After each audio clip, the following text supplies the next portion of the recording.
භූනීය carbon නිමුපුචනයෙන් 25%කට ආසන්න ප්‍රමාණයකට ප්‍රවාහනය දායක වන බව ඔබ දන්නවාද? ප්‍රවාහනයේ කාබන් පියසටහන යනු එක් ස්ථානයක සිට තවත් ස්ථානයකට ගමන් කරන විට විමෝචනය වන මුළු හරිතාගාර වායු ප්‍රමාණය.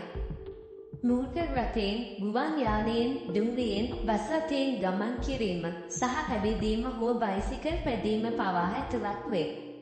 ගමන් කරන දුර, භාවිතා කරන ඉන්ධන වර්ධය, වාහනයේ බල ශක්ති කාර්යක්ෂමතාව වැනි සාධක මත පදනම්ව සෑම ප්‍රවාහන ක්‍රමයක්ම පරිසරයට විවිධ බලපෑම් ඇති කරයි.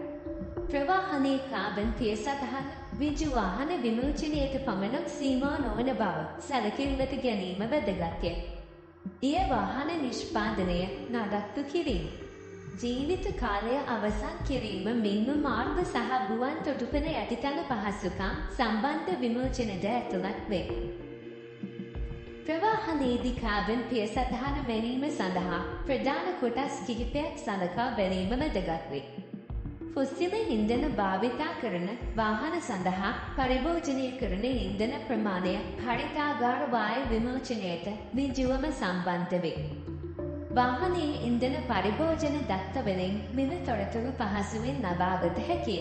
භාවිතා කරන ඉන්ධන වර්ධය අනුව හරිතාගාර වායු විමෝචනය වෙනස් වේ.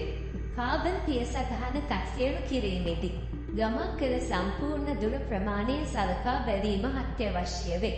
ප්‍රවාහන මාදිනිය තෝරා ගැනීම කාබන් පියසටහනක සැලකිය යුතු ලෙස බලපා. ඒ අනුව ඔබ ගමන් කරන ආකාරය වෙනස් කිරීම මගින් ඔබගේ කාබන් පියසටහන සැලකිය යුතු ලෙස කපා හැරිය හැක. වැඩිපුර ඇවිදින්න හෝ බයිසිකල් භාවිතා කරන්න. ඔබේ ගමනාන්තයේ කිලෝමීටර් 2ක් ඇතුළත නම් ඇවිදීම හෝ බයිසිකල් පැදීම ගැන සලකා බලන්න. එය පරිසර හිතකාමී පමණක් නොව ඔබේ සෞඛ්‍යයටද අතිශයින් ප්‍රයෝජනවත් වේ. ඔබ රිය පැදවිය යුතු නම් අනවශ්‍ය බ්‍රේකින් සහ ඇක්සලරේෂන් වලින් වළකින්න. සමහර අධ්‍යයන වලින් හෙළි වී ඇත්තේ ආක්‍රමණශීලී රිය පැදවීම ස්ථාවර සංසුන් රිය පැදවීමට වඩා 40%ක ඉන්ධන පරිභෝජනයකට හේතු විය හැකි බවයි. ඔබේ නූතන රථය ගැන සැලකිලිමත් වන්න. එහි කයර් නිසියාකාරව තුඹා තබා ගැනීමෙන් ඉන්ධන කාර්යක්ෂමතාවය වැඩි කර හැකිය.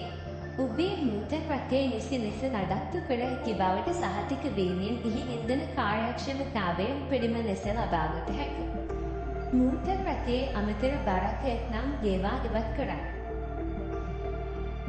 ඔබ වාහනයක් මිලදී ගැනීමේදී ඔබගේ අවශ්‍යතා සඳහා නිවැරදි එන්ජින් ධාරිතාවයකින් වාහනයක් තෝරා ගන්න. අනවශ්‍ය විශාල එන්ජින් ධාරිතාවයකින් යුතු වාහන මිලදී ගැනීමෙන් වළකින්න.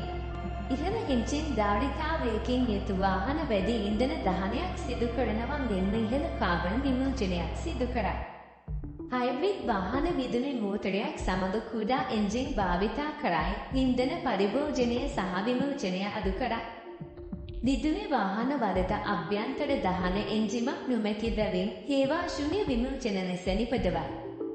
විදුලි වාහනයක් නිෂ්පාදනයට වැඩි හරිතාගාර වායු විමෝචනයක් ඇති වුණත් ඔබ එය ධාවනය කිරීමට පටන් ගත් පසු ඉක්මනින් හාපසු ගෙවයි. තිරසාර ඉන්ධන සහ ප්‍රවාහන ප්‍රතිපත්තිවලට සහාය වීම ඉතාමත්ම වැදගත්. මෙහිදී ජෛව ඉන්ධන, හයිඩ්‍රජන් බලයෙන් ක්‍රියාත්මක වන ප්‍රවාහනය සහ පුනර්ජනනීය බල ශක්තිය මත පදනම් වූ ආරෝපණ මධ්‍යස්ථාන ප්‍රවාහනයේ අනාගතය. තිරසාර ප්‍රවාහනය ප්‍රවර්ධනය කරන ප්‍රතිපත්ති සහ නව උත්පාදන වනට සහාය ඔබේ දක්වමු. ඔබේ ප්‍රවාහන කාබන් පියසටහන අඩු කිරීම යනු ප්‍රවාහනය අත්හැර දැමීම නොවේ. එය වඩා දක්ෂ ලෙස බුද්ධිමත්ව තේරීම් කිරීමකි. එය ඉන්ධන කාර්යක්ෂම වාහනයක් තෝරා ගැනීමත්, වැඩිපුර ඇවිදීම, දුම්රියෙන් බස් රථයෙන් ගමන් කිරීම, විදුලි වාහනයකින් ගමන් කිරීම විය හැක. මෙම සෑම කුඩා ක්‍රියාවක්ම අතිශයින් වැදගත් වේ. තවත් පරිසර හිතකාමී වීඩියෝ සඳහා ලයික් සහ සබ්ස්ක්‍රයිබ් කිරීමට අමතක නොකරන්න. ආයුබෝවන්. නැවත හමු වෙමු.